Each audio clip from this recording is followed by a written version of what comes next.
اللہ تبارک و تعالی نے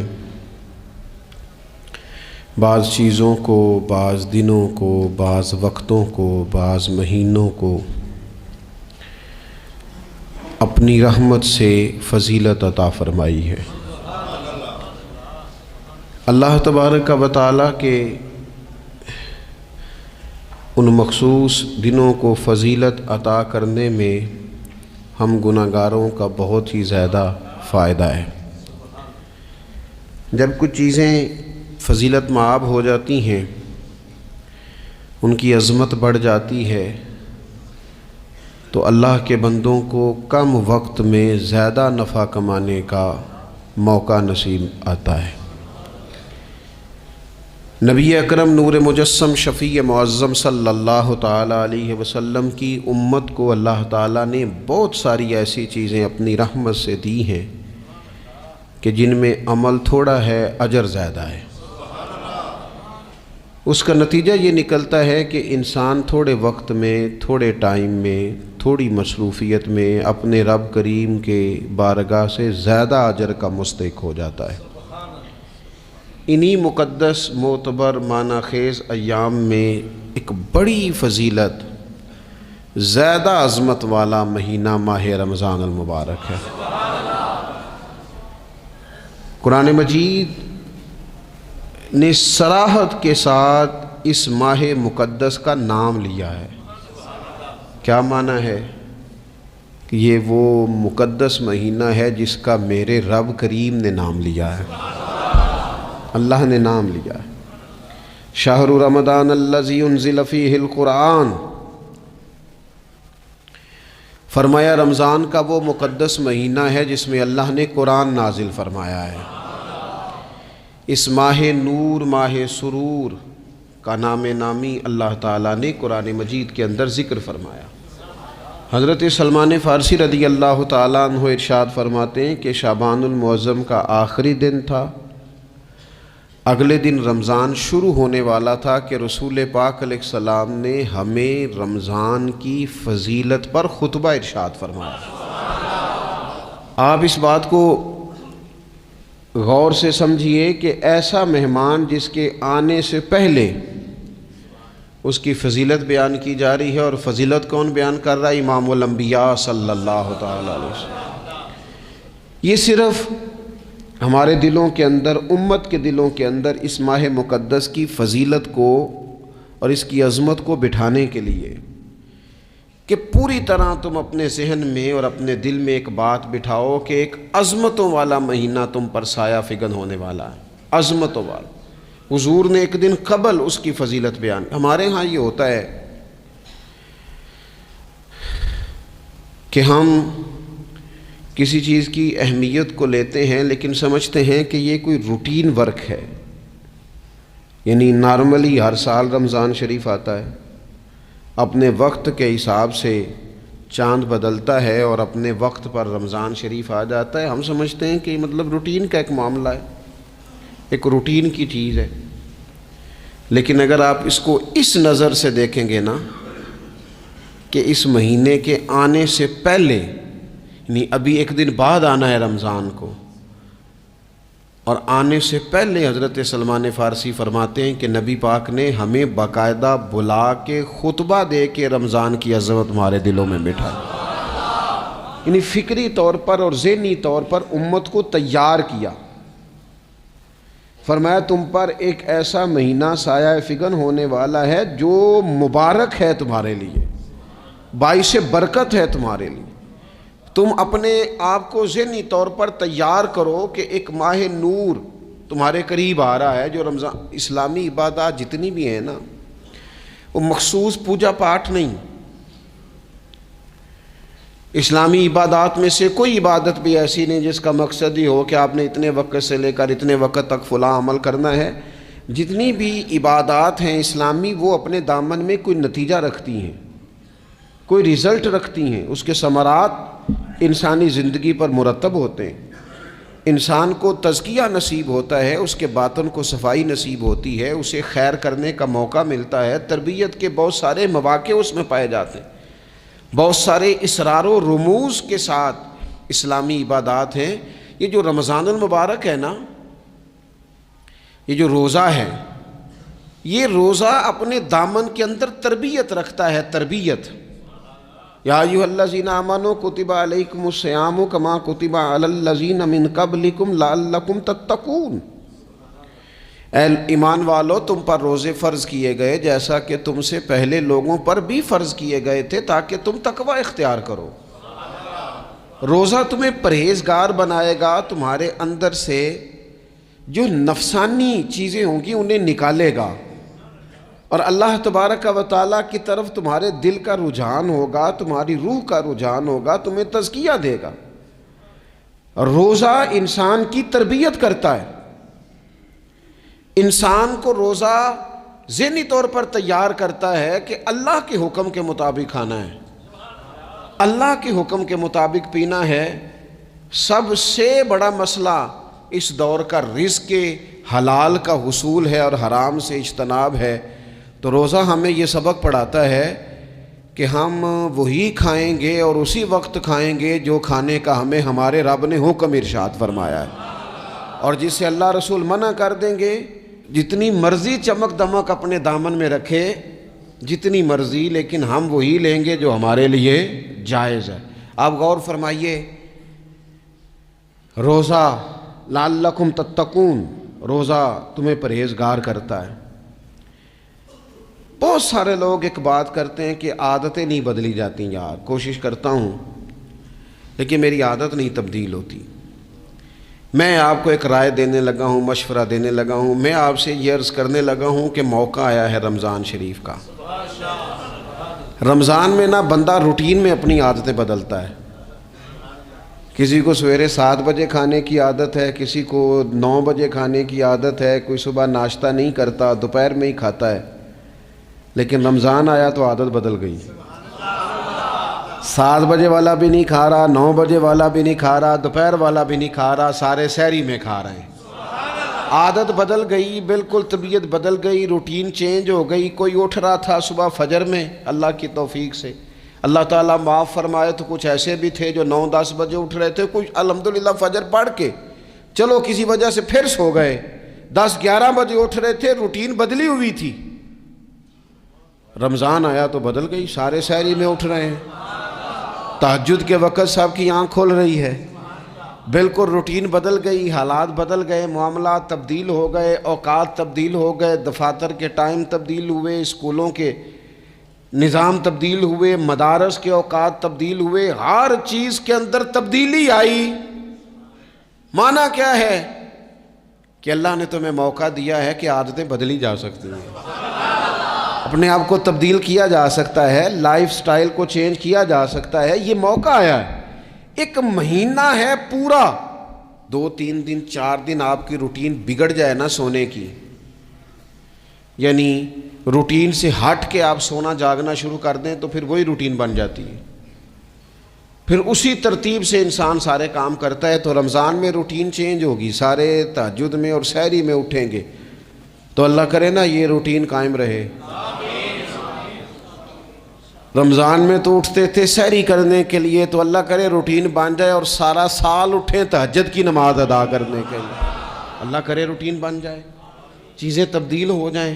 وہ لوگ جن کو ڈاکٹر کہہ رہے تھے کہ دوائی بھی کھانی ہے اور پرہیز بھی کرنا ہے، تو وہ کہہ رہے تھے جی دوائی کھانا تو آسان ہے، پرہیز کرنا مشکل ہے، تو بدلنے لگی ہے نا روٹین، آ گیا نا رمضان، پرہیز کا ٹائم شروع ہو گیا۔ لہذا بہترین فائدہ یہ ہوگا کہ رمضان میں پرہیز ہوگی، ڈائٹ پلان بالکل بنایا جا سکتا ہے، اس میں چیزوں کو بالکل مرتب کیا جا سکتا ہے۔ تو رمضان شریف کے آنے سے پہلے ذہنی طور پر اپنی عادات کی تبدیلی کا پروگرام بنائیں، عادتیں بدل جایا کرتی ہیں۔ رسول کریم دنیا میں آئے وَيُزَكِّيكُمْ، حضور تزکیہ کرنے تو آئے ہیں، عادتیں بدلنے تو تشریف لائے ہیں۔ نبی پاک نے صفائی ستھرائی کر دی، ساری ناپاک چیزوں کو نکال دیا۔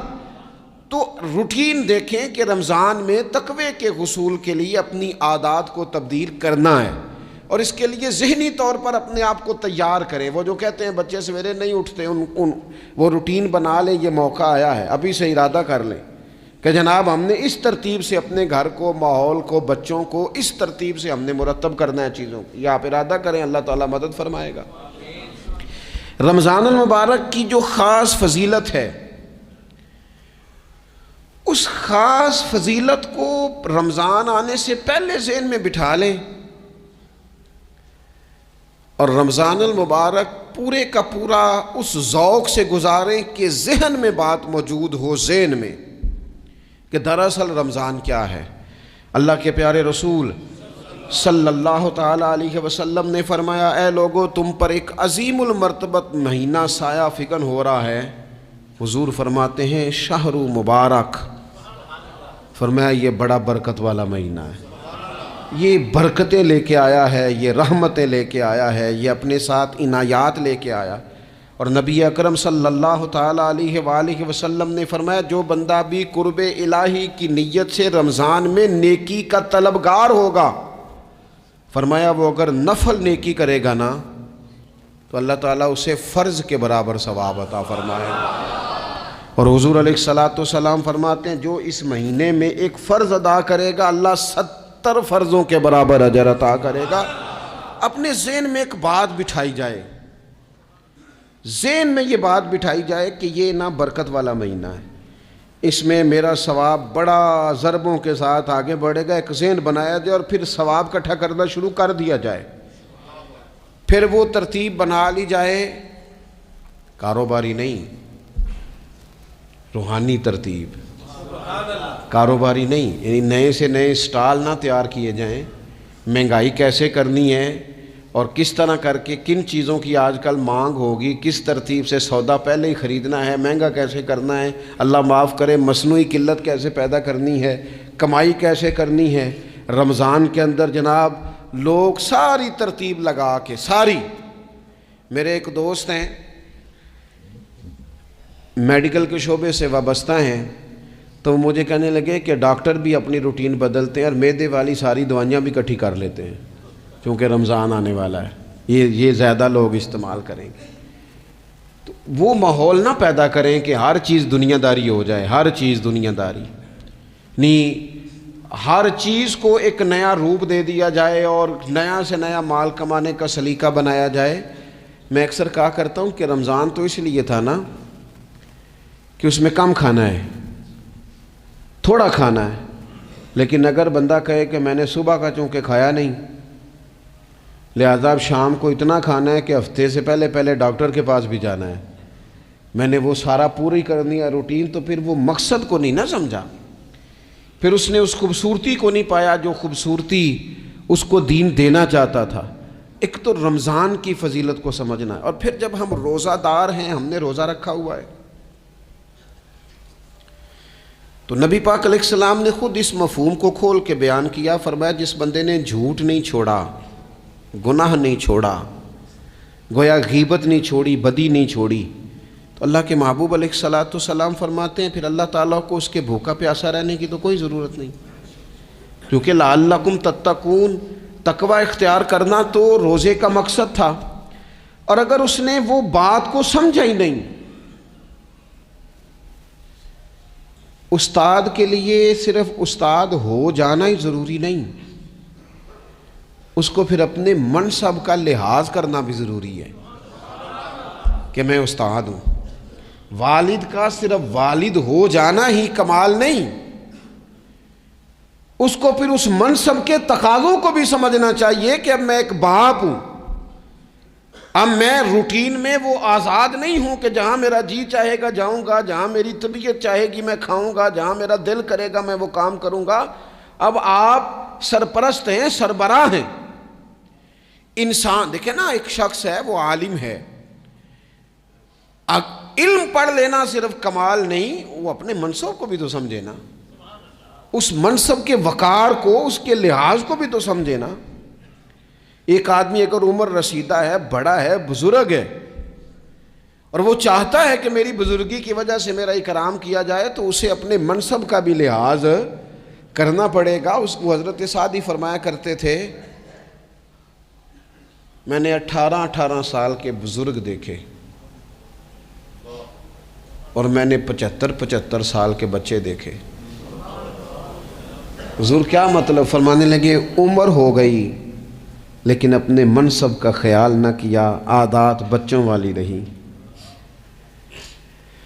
اور فرماتے میں نے ایسے لوگ دیکھے جن کو شروع وقت میں ہی اللہ والوں کی صحبت نصیب آئی، تو وہ جو بزرگی ہے وہ پھر عمر کی وجہ سے نہیں ملی، وہ اللہ نے علم اور عمل کی وجہ سے عطا فرما دی۔ تو اپنے منصب کا لحاظ کرنا کہ میرا یہ منصب ہے۔ اسی طرح جب ہم نے روزہ رکھا ہوا ہوگا نا تو پھر ہم نے اس منصب کا بھی لحاظ کرنا ہے کہ میں روزے دار ہوں۔ پھر خالی بھوکے پیاسا نہیں رہنا۔ رسول پاک صلی اللہ تعالی علیہ وآلہ وسلم نے پتہ ہے روزے دار کی فضیلت کیا بیان فرمائی؟ اللہ کے محبوب صلی اللہ تعالی علیہ وسلم فرماتے ہیں کہ رب فرماتا ہے ابن آدم کا ہر عمل اس کے لیے ہے، روزہ میرے لیے، اور فرمایا میں خود جزا دوں گا روزے کی، میں خود جزا دوں گا روزے کی۔ اور حضور فرماتے ہیں روزہ ڈھال ہے، جو شخص روزہ دار ہو وہ بےہودگی سے، فحش گوئی سے اجتناب کرے۔ اور اللہ کے محبوب صلی اللہ تعالی علیہ وسلم فرماتے ہیں اگر کوئی شخص اسے گالی دے، اگر کوئی شخص اس سے جھگڑا کرنا چاہے تو پتہ کیا جواب دے؟ اسے کہے بھئی میں روزے دار ہوں، میرے منصب کا تقاضا نہیں کہ میں تیرے ساتھ الجھوں۔ اور رسول پاک صلی اللہ علیہ وسلم فرمانے لگے اوہو اتنی بڑی بات۔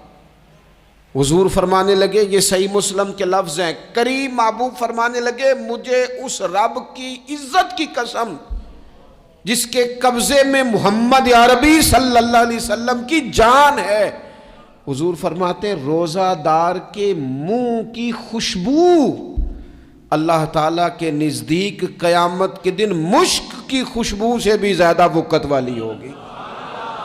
اس کے منہ سے جو خوشبو آتی ہے قیامت میں مشک پیچھے رہ جائے گا، اور رب کی بارگاہ میں صرف روزہ دار کے منہ سے۔ اگر تیرے منہ کی خوشبو رب کو اتنی پسند ہے تو تجھے بھی تو اپنے منصب کا خیال ہونا چاہیے کہ میں نے روزہ رکھا ہوا ہے، میں روزہ دار ہوں۔ اور میرے نبی پاک علیہ السلام کے یہ دو لفظ ہیں نا، وہ صوفیاء ہیں نا اللہ کے نیک بندے جو ساری زندگی تڑپتے رہے کہ کبھی اے حقیقت منتظر نظر آنا لباس مجاز میں، کبھی مالک ایک دفعہ کبھی تیرا جلوہ ملے، کبھی اے حقیقت منتظر نظر آنا لباس مجاز میں۔ لاکھوں سجدے تڑپ رہے ہیں میری جبین نیاز میں، اور جو ساری زندگی کہتے رہے کہ ہم تو عمر دراز مانگ کے لائے تھے 4 دن، 2 آرزو میں کٹ گئے، 2 انتظار میں، کہ دیکھو انہیں انعام ملنے لگا ہے۔ جو اس کی راہ کے سوالی تھے، جو اس کے رستے کے مسافر تھے، جو اسے پانا چاہتے تھے، جو اس کی دید کرنا چاہتے تھے، جو اسے ملنا چاہتے تھے، میرے رسول پاک علیہ السلام نے فرمایا روزہ دار کو 2 خوشیاں ملیں گی۔ ایک خوشی اس وقت ملتی ہے جب وہ افطار کرتا ہے، اور فرمایا ایک خوشی اس وقت ملے گی جب وہ اپنے رب سے ملاقات کرے گا، جب وہ اس سے ملے گا تو اس وقت روزہ دار کو خوشی ہوگی۔ میرے دوستو خوشی تو جو ہوگی سو ہوگی، لیکن یہ لفظ بڑے حسین نہیں کہ روزہ دار کی رب سے ملاقات ہوگی، یہی لفظ بڑے باکمال نہیں۔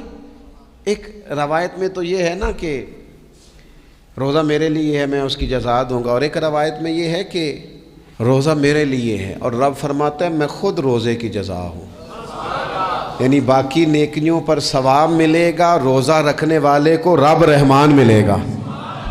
نبی اکرم صلی اللہ تعالی علیہ وسلم کے امت کے صوفیاء نے نا کچھ چیزوں کو بڑا کھولا ہے۔ عارف رومی کہتے ہیں کہ ایک دن نا محمود غزنوی نے خزانوں کے دروازے کھول دیے اور فرمایا بھئی میں نے آج ہر چیز کھول دی ہے، جو جس چیز پہ ہاتھ رکھے گا وہ اسی کی ہو جائے گی۔ لوگ دوڑے، کوئی سونے کی طرف، کوئی چاندی کی طرف، کوئی جائیدادوں کی طرف، کوئی خزانے کی کنجیوں کی طرف، کوئی بڑے بہترین گھوڑے اور اونٹوں کی طرف لوگ دوڑ گئے، جو جس پہ ہاتھ رکھے گا اسی کا۔ سب بھاگ گئے، ایاز بیٹھا ہے،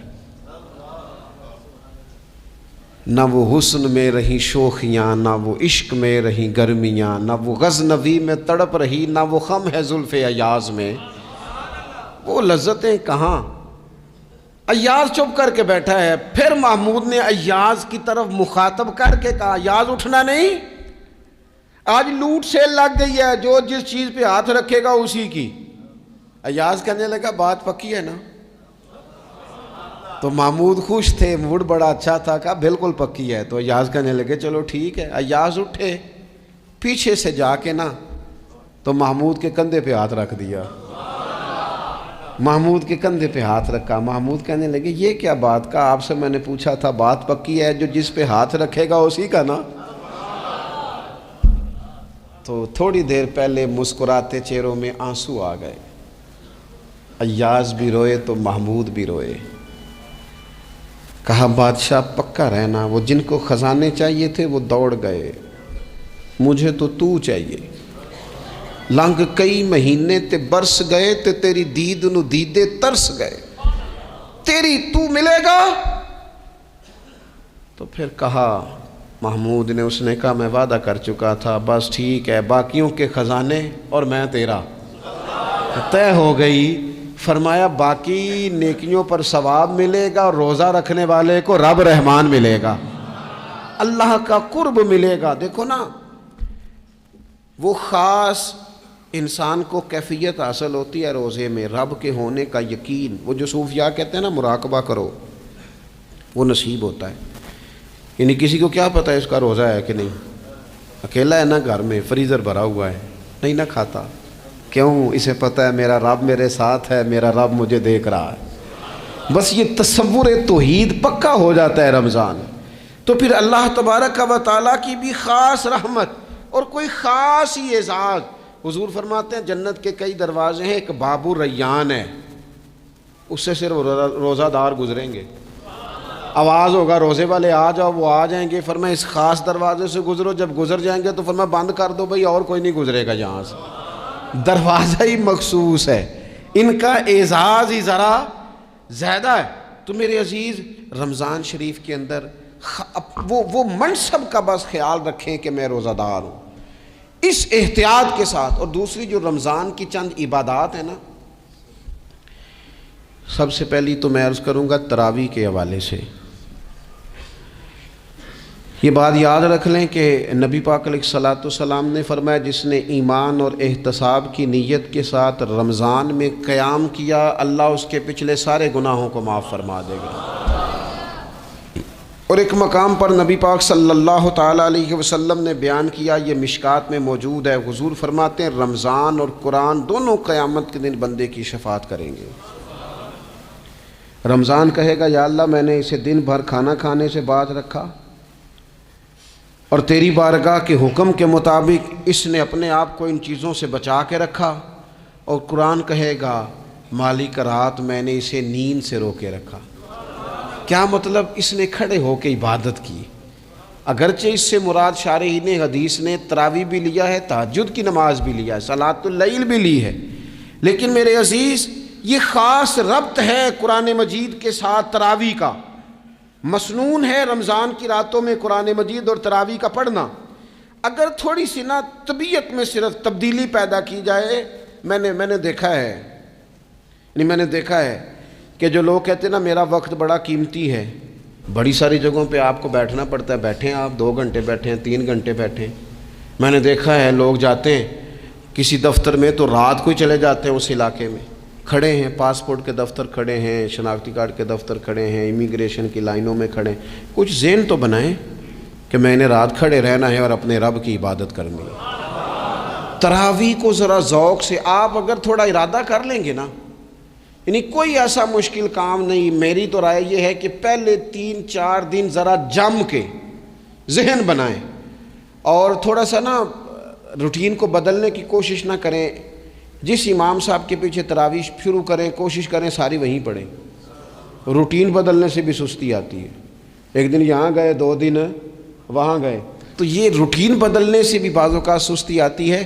کوشش کریں ایک جگہ پہ قرآن شریف سننا شروع کریں اور پھر پورا قرآن مجید وہیں پہ سنیں, اور تھوڑا ذہن بنائیں. میں نے دیکھا ہے ہمارے استاد صاحب اس طرح کیا کرتے تھے کہ بہت تھوڑا کھانا افطاری کے وقت, تھوڑا, اور ان سے کہا جاتا آپ بزرگ آدمی ہیں, اتنا کم کھانا کیسے نظام چلے گا؟ تو فرماتے تھے میں ایک چپاتی اور آدھی چپاتی کھا لوں گا لیکن تراویح کے بعد، اب اگر زیادہ کھانا کھاؤں گا تو طبیعت میں سستی آئے گی، میرے لیے کھڑا ہونا مشکل ہو جائے، سادہ سا کھانے کے ساتھ افطاری کی جائے گی۔ اور تراویح کے لیے اپنے آپ کو ذہنی کہاں ٹائم ملتا ہے سارا سال قرآن پڑھنے سننے کا، یہ تو اللہ نے موقع عطا فرمایا ہے، تو تھوڑا سا اگر دلچسپی پیدا کی جائے، بڑا بڑا سونا قرآن مجید پڑھا جاتا ہے مساجد میں، بچے بڑی بڑی خوبصورتی سے، تو اللہ کا شکر ہے جگہ جگہ پہ۔ اور مساجد کے علاوہ بھی میں نے دیکھا ہے، ہم سے لوگ مطالبہ کرتے ہیں کہ ہماری فیکٹری میں رات کو بھی کام ہوتا ہے، اتنے سارے ورکر ہیں تو بچہ کوئی مل جائے قرآن شریف سنائے، فلانی جگہ بھی اتنے لوگ ہیں تو اگر موقع مل جائے، تو اگر تھوڑا ذہن بنایا جائے، شوق پیدا کیا جائے تو اللہ تعالیٰ فضل فرماتا ہے، انسان کو طاقت ملتی ہے کھڑے رہنے کی۔ ایک تو تراویح، روزہ، تراویح، اور تیسری بات ہے سحر اور افطار۔ یہ جو سحری اور افطار، یہودی جو تھے نا وہ سحری نہیں کرتے تھے، سحری کا نام و نشان نہیں تھا، روزہ رکھتے سحری نہیں کرتے، تو نبی پاک صلی اللہ تعالیٰ علیہ وسلم نے فرمایا ہمارے اور یہودیوں کے درمیان فرق ہی سحری کا ہے، اور نبی پاک صلی اللہ تعالیٰ علیہ وآلہ وسلم نے فرمایا سحری کھایا کرو، سحری کھانے میں برکت ہے۔ اور اگلی بات سننی ہے آپ نے تو خوش ہو جانا ہے، سحری کو معمولی نہ سمجھے، سحری کرنا عبادت ہے۔ ہاں آپ مت سمجھیں کہ میں روٹی کھا رہا ہوں، یہ تو میرے سامنے دہی رکھا ہوا ہے، یہ تو سالن رکھا ہوا ہے، یہ تو اچار رکھا ہے، تو چپاتیاں رکھی ہیں۔ سحری کھانا عبادت ہے۔ آپ صبح اٹھے، آپ کی تو روٹین ہی اور تھی، تو 7 بجے کھاتے تھے، 9 بجے کھاتے تھے، یہ جو آپ صبح کھا رہے ہیں اٹھ کے سحری میں، اپنی مرضی سے تھوڑی کھا رہے ہیں، یہ تو کسی کے کہنے سے کھا رہے ہیں، یہ تو کسی کے بٹھائے بیٹھے ہیں۔ یہ جو سحری کا لنگر ہے یہ رب رسول کی رحمت کے ساتھ عطا ہوتا ہے، یہ کرم ہے، یہ اللہ رسول کے بٹھائے بیٹھے۔ کیا میرے رسول پاک صلی اللہ تعالیٰ علیہ وآلہ وسلم نے بات کھولی ہے، ترغیب و ترہیب میں حدیث ہے، اللہ کرے یہ کبھی چسکا لگ جائے، یہ والا مزہ آ جائے، تو پھر تو گھر میں دسترخوان نہیں بچھا ہوا ہوگا، پھر تو رنگ ہی کوئی اور ہوگا۔ حضور فرماتے ہیں اللہ تعالیٰ اور اس کے فرشتے سحری کھانے والوں پر رحمتوں کا نزول فرماتے ہیں۔ کھائی روٹی جا رہی ہے، پکا ہوا کھانا ہے، لیکن حضور فرماتے ہیں رب بھی رحمتیں فرما رہا ہے اور اللہ کے حکم سے فرشتے بھی رحمتوں کا نزول کر رہے ہیں سحری کھانے والوں پر۔ تو خوب توجہ سے، ذوق سے، شوق سے۔ اور پھر جو افطار کا معاملہ ہے، حضور فرماتے ہیں جب روزہ کھولنے والا روزہ کھولتا ہے تو جو دعا مانگتا ہے رب قبول فرما لیتا ہے۔ یعنی افطار کا وقت ایسا ٹائم ہے جو دعاؤں کی قبولیت کا وقت ہے۔ افطار کرنا بھی ہے، کرانا بھی ہے۔ مہنگائی ذرا عروج پہ چلی گئی ہے، میں بار بار کہتا ہوں، مجھ سے نا لوگ دعا کے لیے مجھے کہتے کہتے اپنے کئی دکھ بتا دیتے ہیں۔ تھوڑا سا نا افطاریاں مہربانی فرمائیے گا سیاسی نہ کیجیے گا۔ وہ جن سے مال لیتے ہیں، وہ جن کو مال دیتے ہیں، وہ جن سے ووٹ لینے ہیں، وہ جنہوں نے ووٹ لینے ہیں، اس بنیاد پر سحر افطار کے بندوبست نہ کریں رضائے الہی کے لیے۔ میرے محبوب فرماتے ہیں جس نے رب کی رضا کے لیے کسی کو افطار کرایا، جتنا ثواب اللہ روزہ رکھنے والے کو دے گا اتنا افطار کرانے والے کو بھی عطا کرے۔ اور ایک حدیث تو آپ پڑھیں گے تو جھوم جائیں گے، سنیں گے تو خوش ہو جائیں گے، المعجم الکبیر میں موجود ہے۔ نبی پاک علیہ السلام فرماتے ہیں جس نے حلال کھانے اور حلال پانی سے کسی کا روزہ افطار کرایا نا، ذرا دیکھنا غریبوں کے گھروں کو جھانکنا، ذرا اپنے عزیزوں میں ایک نظر دوڑا لینا، ذرا رمضان کی نیت کر کے رمضان سے پہلے ہی غرباء تک راشن پہنچا دینا، ان کی فکر دور ہو جائے، وہ پہلی شام ہی اپنے بچوں کے ساتھ آسودہ حال ہو کے بیٹھیں۔ دیکھ لینا یہ نہ ہو کہ ایک بھائی کھل کے کھا رہا ہو اور دوسرے کے بچے منتظر ہوں کہ آج سحر افطار میں کیا کرنا ہے۔ اپنے گلی محلے میں دیکھ لینا، ہم اس رسول کے ماننے والے ہیں جنہوں نے فرمایا میں اسے مومن ہی نہیں جانتا جو پیٹ بھر کے کھائے اور اس کا ہمسایہ بھوکا رہ جائے۔ تھوڑا سا اپنے ارد گرد نظر ڈال لینا۔ المعجم الکبیر میں حدیث موجود ہے، اللہ کے پیارے رسول صلی اللہ تعالیٰ علیہ وسلم نے فرمایا جس نے حلال پانی سے، حلال روٹی سے کسی کا روزہ افطار کرایا تو فرمایا فرشتے اس بندے کے لیے رمضان کے دنوں میں، رمضان کی گھڑیوں میں دعا کرتے ہیں، اور جناب جبریل امین اس کے لیے شب قدر کی رات دعا کرتے ہیں۔ حضرت جبریل شب قدر میں دعا کریں گے، خاص رات، یا اللہ اس بندے پر فضل فرما، اس نے تو غریب آدمی کو افطار کرا۔ یہ ایک عبادت ہے، اس عبادت کا خیال کریں۔ پھر اعتکاف آئے گا، رمضان کے آخری 10 دنوں کا اعتکاف۔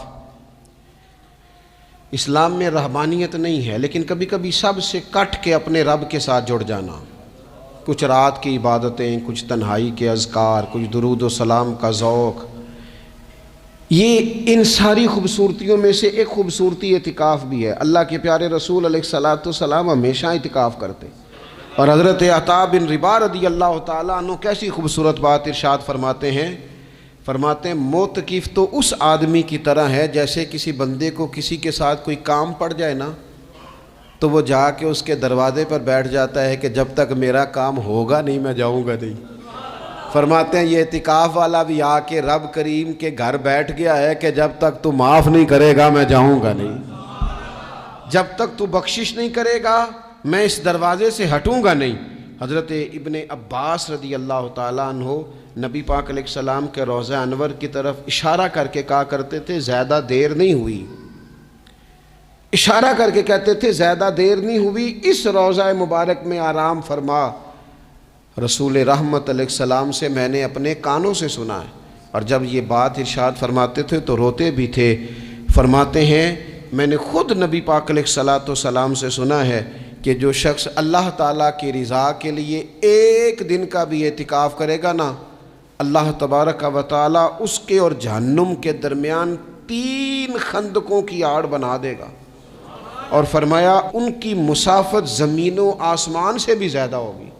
یہ 3 خندقیں اتنی بڑی جن کی چوڑائی زمین آسمان سے بھی زیادہ ہوگی، ایک دن اعتکاف کر لے تو اللہ اس بندے کو دوزخ سے اتنا دور فرما دے گا۔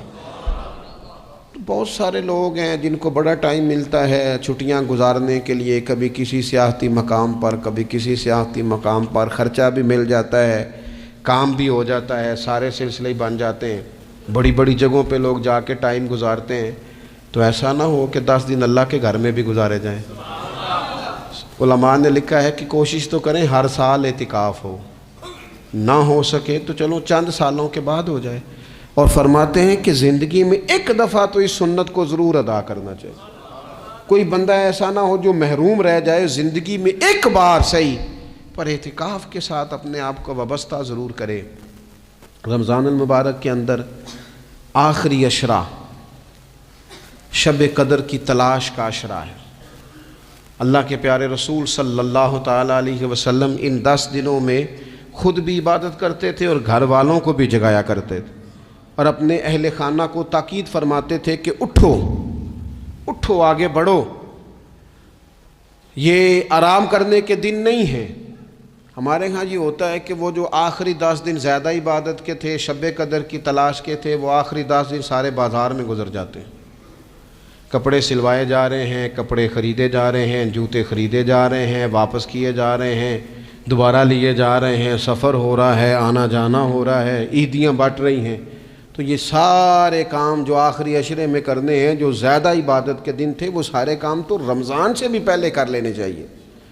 کپڑے رمضان سے پہلے خریدے جائیں، پہلے سلوا لیے جائیں، جوتے پہلے لے لیے جائیں، ضرورت کے کام پہلے کر لیے جائیں۔ جہاں آپ کو جو بانٹنا ہے وہ رمضان سے پہلے کریں۔ وہ مفت کی اپنے دل کو مطمئن کرنا کہ اب میرے پاس یہ بڑے میں خیر کا کام کرنے نکلا ہوا ہوں، میں عیدی بانٹنے جا رہا ہوں، یہ پہلے بانٹنے تھے۔ یہ عجیب بات ہے کہ جو زیادہ وقت مسجد میں گزارنے کا ٹائم تھا وہ سارا ہم نے ضائع کر دیا، وہ ادھر ادھر بازاروں کی نظر ہو گیا، میل ملاپ کی نظر ہو گیا۔ تو اگر چیزوں کو مرتب کیا جائے، میں تو دوستوں سے کہا کرتا ہوں زکوٰۃ کا حساب، صدقات کا حساب، صدقات فطر کا حساب، جتنے بھی روٹین کے کام ہیں اس کو کوشش کریں رمضان شریف سے پہلے آپ ترتیب دیں، آپ ان چیزوں کو پہلے سے مرتب کریں تاکہ وہ بہترین ہو جائیں۔ ہم تو اس دین کے ماننے والے ہیں جہاں نیت کرو تو اجر شروع ہو جاتا ہے۔ آپ رمضان کی نیت سے جو آج خرچ کریں گے اس کو اللہ تعالیٰ رمضان کے ثواب کے برابر ہی اجر عطا فرمائے گا۔ لیکن وہ ہم نا کچھ لوگ بڑا ایک صاحب مجھ سے کہنے لگے جی میں نے سنا ہے صدقہ فطر آخری عشرے میں ہی دینا چاہیے. میں نے کہا آپ کا پروگرام تب دینے کا اس لیے آپ نے یہ گاڑا کر کے سن لیا, ذرا اس کو آپ نے زیادہ غور سے سن لیا ہے. آپ جب ضرورت محسوس کریں, جب آپ سمجھیں کہ کسی کو ضرورت ہے, ضرورت کے وقت کوئی چیز کام نہ آئی تو پھر کب جا کے کام آئی. تو میری آپ سے یہ اپیل رہے گی کہ پہلے سے چیزوں کو مرتب کریں, معاملات کو پہلے سے طے کریں. وہ لوگ بڑے اچھے ہوتے ہیں جو وقت پر منصوبہ بندی کرتے ہیں, جو چیزوں کو ٹائم پہ مرتب کرتے ہیں. وہ ٹائم جو ہمارا بالکل اللہ کی بارگاہ میں حاضری کا ہے, عبادات کا ہے, اگر وہ سارا گاڑیوں کی نظر ہو جائے گا, اسفار کی نظر ہو جائے گا, تو ہم نے حاصل کیا کیا. ایک بات آخر میں بڑے درد کے ساتھ آپ کی خدمت میں عرض کرنی ہے, ہر سال کہتا ہوں, اس سال بھی کہوں گا, ذاتی اخراجات کو کچھ کم کیا جائے. ذاتی اخراجات نہ کچھ لوگوں کے بہت زیادہ ہیں, ان کے اپنے لباس کے, کپڑوں کے, اور وہ اخراج. میں نے پچھلے جمعے بھی کہا تھا, اسلام ذبائش کی اجازت دیتا ہے, نمائش کی اجازت نہیں دیتا. نمائش والے کام اگر تھوڑے چھوڑ دیے جائیں کچھ بھی نہیں ہوتا. میں تو شاید اگر میں سینکڑوں کہہ دوں تو غلط نہیں ہوگا, لیکن بیسیوں تو لوگ ایسے ضرور ہوں گے کہ جو عید ساری سو کے گزارتے ہیں, سارا دن سوئے رہتے ہیں. پتہ نہیں وہ اتنے مہنگے مہنگے کپڑے کس لیے خریدتے ہیں. عید کی نماز پڑھی, سو گئے, اور بھئی آپ کا فون بند تھا جی, میں سو رہا تھا جی. تو بھئی وہ جو آپ نے 1.5 مہینہ درزی کے پاس آنا جانا لگایا, وہ کس مقصد کا؟ رات کوئی پہننا تھا, کوئی پرانا جوڑا پہن لیتے. ایسی مصیبت کیا بنی ہوئی تھی؟ اتنے مہنگے کپڑے خریدے, اتنا مہنگا جوتا لیا, اور دن سارا سو کے گزار دیا. ذاتی اخراجات کم کریں.